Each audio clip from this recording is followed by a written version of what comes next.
ওই ইসরায়েলের ওদের বিরুদ্ধে জিহাদ, ওটা জিহাদ নয়, শুধু ওটা জিহাদ নয়, এটাই জিহাদ। প্রকৃত জিহাদ হলো এটাই, নিজের নফসের বিরুদ্ধে, শয়তানের বিরুদ্ধে জিহাদ হলো এটাই ভাই।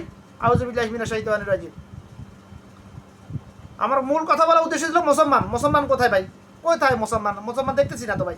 দেখাই দেন আপনারা যে এত মুসলমান, কোরআন হাদিসের আলোকে এত মুসলমান আমাকে দেখাই দেন, বাস কয়জন পাবেন? 5 ওয়াক্ত নামাজ পড়ে কিন্তু মুনাফিক। বিশ্বাস হয় না? যদি রাসূলুল্লাহ সাল্লাল্লাহু আলাইহি ওয়াসাল্লামের পিছনে নামাজ পড়ে যদি মুনাফিক হইতে পারে, হ্যাঁ, আর বর্তমান যুগের মুনাফিক নাসিক বিদাতীদের পিছনে নামাজ পড়লে মুনাফিক হইতে পারবে না, হবে না, এটা কেমন কথা? কে বলছে এই ফতুয়া? কেমন কথা এটা? অবশ্যই মুনাফিক হবে। মুনাফিক তার কথায় কর্ম দ্বারা প্রকাশিত। যার কথার সাথে কর্মের সাথে মিলে সেই মুনাফিক ভাই। যার কথার সাথে কর্মের মিলে সেই মুনাফিক। যে মিথ্যা কথা বলে সেই মুনাফিক, চূড়ান্ত মুনাফিক। আমানত খেয়ানত করা, ওয়াদা ভঙ্গ করা, এগুলো অপশনাল। এটা যে আমানত খেয়ানত করতে হলে মিথ্যা কথা বলতে হবে, ওয়াদা ভঙ্গ করতে হলে মিথ্যা কথা বলতে হবে। অত যে মিথ্যা কথা বলে সেই চূড়ান্ত মুনাফিক 100%। মিয়াফিলি মিয়া, আরগুলো বলার দরকার নাই। এটাই চূড়ান্ত হাদিসের ব্যাখ্যা, এটাই। মিথ্যা কথা হারাম, মিথ্যা কথা নিয়ে অনেকগুলো হাদিস আছে। রাসূলুল্লাহ সাল্লাল্লাহু আলাইহি ওয়াসাল্লাম কোনো সাহাবীর উপর কখনো এত রাগ করতেন না যত রাগ করতেন কোনো সাহাবী যদি ইচ্ছা অনিচ্ছা মিথ্যা কথা বলতেন, এত রাগ করতেন। যতক্ষণ পর্যন্ত সাহাবী তওবা করতো না ততক্ষণ পর্যন্ত নাকি সহিহ হাদিসে যেভাবে শুনেছি আমি, ওটাই বলতেছি আমি। সারা ততক্ষণ পর্যন্ত এটা শুধু ধরাইতেন, জপতে থাকতে শুধু ও কেন মিথ্যা বললো, ও কেন মিথ্যা বললো। কারণ যে মিথ্যা কথা বলে তার উপর জাহান্নাম ওয়াজিব হয়ে যায়। কারণ যে মিথ্যা কথা বলে সে মুনাফিক। তো ইন্নাল মুনাফিকিনা ফি নারে জাহান্নাম, নিশ্চয় মুনাফিকের স্থান জাহান্নামের নিম্ন স্তর। আল্লাহ পাক এখানে নিশ্চয় বলছেন, নিশ্চয় বলছেন আল্লাহ পাক। যদি বলতেন মুনাফিকের স্থান জাহান্নামের নিম্ন স্তর শুধু, তাহলে কিছুটা ফাঁক পক্ষ থাকতে পারলো। আল্লাহ বলছেন নিশ্চয়, অবশ্যই অবশ্যই অবশ্যই মুনাফিকের স্থান জাহান্নামের নিম্ন স্তরে। যে মিথ্যা কথা বলে সে তার উপরে জাহান্নাম ওয়াজিব করে নিয়েছে। এই জন্য রাসূল সাল্লাল্লাহু আলাইহি ওয়াসাল্লাম মিথ্যা কথা শুনলে এত রাগ করতেন। এখন আমি জানি না, জন্মের পর থেকে আমার মধ্যে ফিতর ঢুকে দিছে আল্লাহ। মিথ্যা কথা শুনলে মাথা রক্ত উঠে যায়, প্রেশার বেড়ে যায়, সামনে আশপাশে সামনে যা মানুষটা আর মানুষ বলে মনে হয় না। আমার কি করার ভাই এখানে? ভাই আল্লাহ পাক আমার কলবে ফিতর ঢুকে দিছে, এটা আমার কি করা? আমি কি করবো ভাই? নাম ওমর না, চরিত্র ওমর ঢুকে দিছে, আমার কি করার ভাই? মেজাজ ওমরও ঢুকে দিছে, আমার কি করার এখানে? আমি তো চেষ্টা করতেছি কন্ট্রোলে রাখার জন্য, ঠান্ডা রাখার জন্য সবসময়। কিন্তু মিথ্যা কথা শুনলে আমার মাথা রক্ত উঠে যায়, আমার কিছু করার নেই। আল্লাহি আল্লাহ ভালো জানে। তবে আগে থেকে অনেক নিয়ন্ত্রণ এনেছে আমাকে।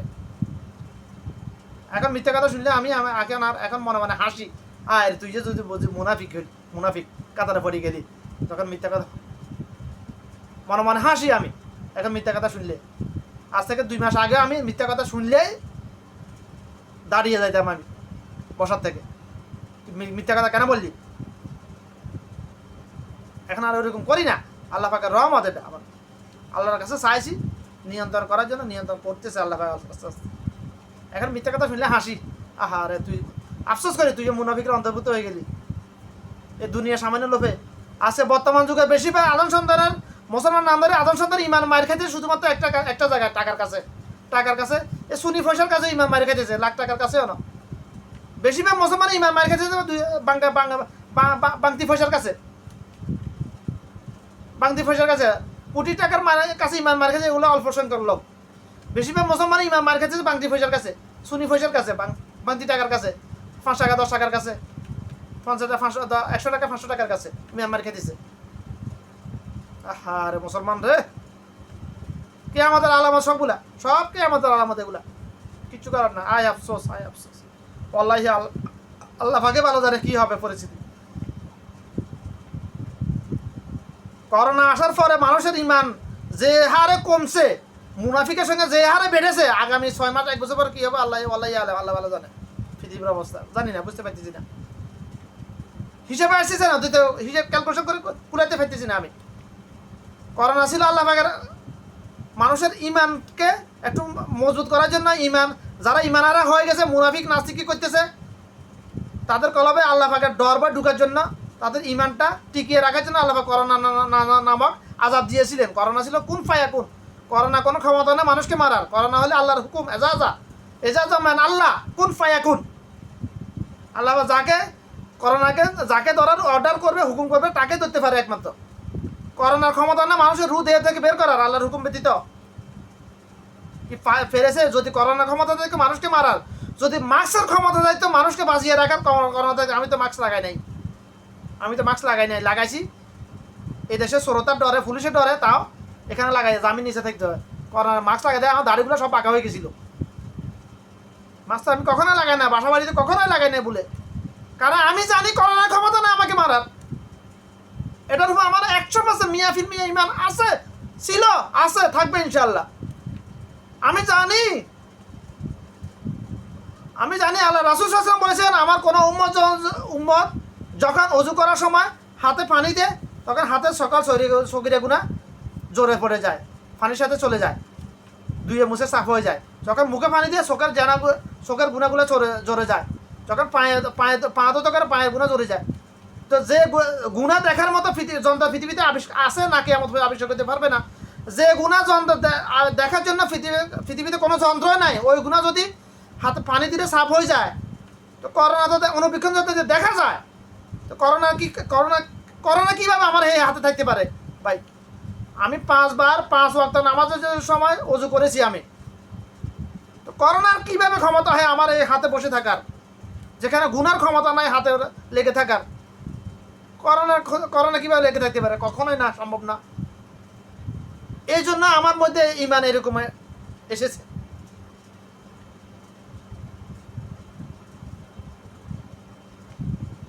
যারা জাহেল, যাদের ইমান দুর্বল, যারা হাদিসের উপর ইমান নাই, হাদিস শুনছে জানে কিন্তু ইমান নাই, তারা করোনাকে ভয় পাইছে।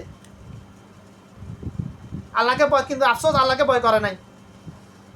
এত আল্লাহ পুরো বিশ্বব্যাপী বাবা আদম দুনিয়াতে আসার পর থেকে এই পর্যন্ত পুরো বিশ্বব্যাপী কোনো আযাব আল্লাহ পাক আর দে নাই করোনার মতো, করোনার ন্যায় দে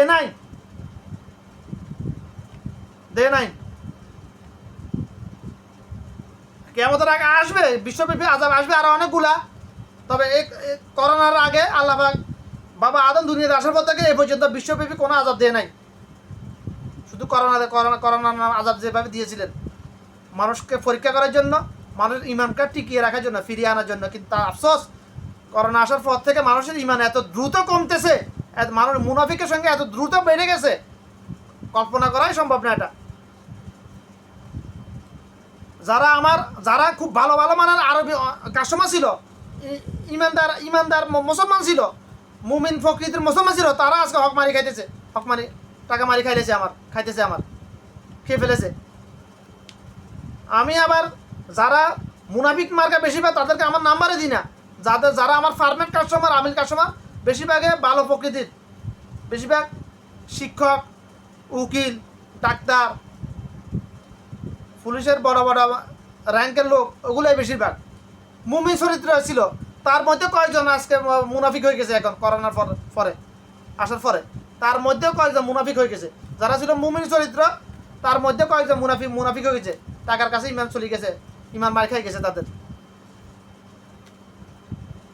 আফসোস কি বলবো, কি করবো আর।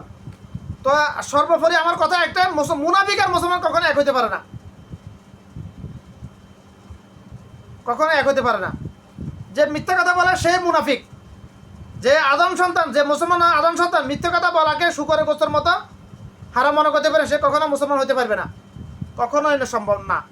ইমানওয়ালা হইতে পারবে শুধুমাত্র, ইমান আছে। তবে তার জন্য নির্দিষ্ট সময়কালের জন্য জাহান্নাম ওয়াজিব, জাহান্নামী নয়। যদি ইমান থাকে জাহান্নামী হবে না, তবে জাহান্নাম ওয়াজিব তার উপর নির্দিষ্ট সময়কালের জন্য। নির্দিষ্ট সময়কাল কতটুকু ওটা ওয়াল্লাহি আল্লাহ পাকে ভালো জানে, দুনিয়ার মানুষের জানার প্রয়োজনও নাই। ওটা জানার পিছনে যদি লাগে পাগল হয়ে যাবে, রাস্তা পাগল হয়ে যাবে সে। তা আল্লাহ সবাইকে সহিহ বুঝ দান করুন, আমিন। আমার তাওফিক ইল্লা বিল্লাহ, আউযু বিল্লাহি মিনাশ শাইতানির রাজিম।